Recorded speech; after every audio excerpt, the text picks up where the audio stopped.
Hey, hello guys. Let me speak about myself. I am having around 8 years of experience working in different MNCs in the country. I'm still working. মই এতিয়াও চাকৰিয়াল হয় চাকৰিগিৰি কৰি থাকোঁ বেলেগৰ আণ্ডাৰত কাম কৰোঁ so I get a chance to meet different people every day,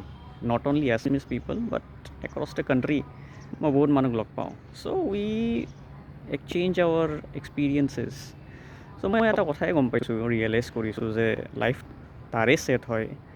যাৰ দেউতাকৰ বনাই বিজনেছ ছেটআপ আছে গুড বিজনেছ যাৰ দেউতাকৰ ভাল বিজনেছ ছেটআপ আছে আই হোপ ইউ গেট ইট চ' আমাৰতো ভাই এনেকৈ যাব জীৱনটো যদি আমি বেলেগ একো নকৰোঁ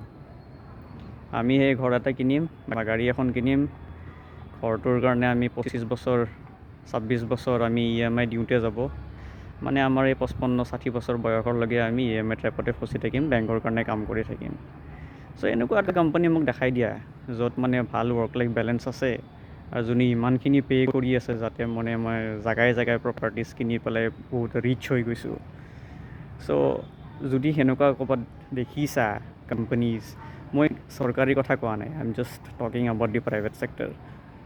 মোক কমেণ্টছত জনাবাচোন যদি তোমালোকে এনেকৈ কাম কৰি আছা বা তোমালোকে জানা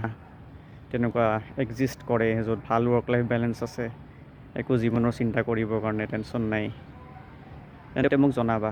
আৰু এনেকুৱা ভাল ভাল আইডিয়াছবোৰ বা এক্সপিৰিয়েঞ্চেছবোৰ শ্বেয়াৰ কৰিবৰ কাৰণে অলপ মৰম দিবা মোক ছাবস্ক্ৰাইব কৰিবা থেংক ইউ